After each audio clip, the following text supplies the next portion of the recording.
อ้โหพี่น้องเอ้ยบ่าวเซนนี่โตไปแต่เช้าเลยมื้อนี้จะได้บ่าวเซนไปไสมื้อนี้โอ้มื้อนี้ว่าสิ ว่าสินั่นเด้ว่าอ่ะว่าว่าสิ เกี่ยวข้าว ว่าสิเกี่ยวข้าว แม่นบ่าวเซนว่าสิเกี่ยวข้าวเด้อพี่น้องเด้อมื้อนี้เด้อ แม่น นี่ พี่น้องเอ้ย ข้าวพี่น้องเอ้ยเกี่ยวแล้วเนาะเบื้องนี้เนาะยังเบื้องพุ่นยังบ่ทันได้เกี่ยวเนาะพี่น้องเนาะโตนี่นี่นี่พี่น้องโอ้เกี่ยวข้าวคือเก่าเด้อพี่น้องเด้อมื้อนี้เด้อสองมื้อเลยพี่น้องมื้อวานนี่ก็เกี่ยวข้าวแต่ว่าบรรยากาศมื้อนี้คือว่าฝนจะตกแน่เนาะพี่น้องเนาะฝนสิตกอู้พี่น้องเอ้ยโอ้บรรยากาศทุ่งนางามขนาดพี่น้องเอ้ยเขียวสะอมเลยส่วนเอ่ออันนั้น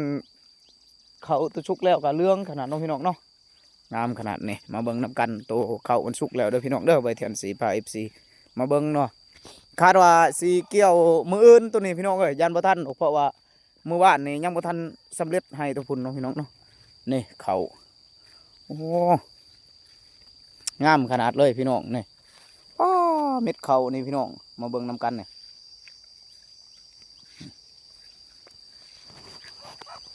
จะเป็นนาของอ่าวเนาะพี่น้องเนาะนาของอ่าวออกของอ่าวเนาะพี่น้องเนาะ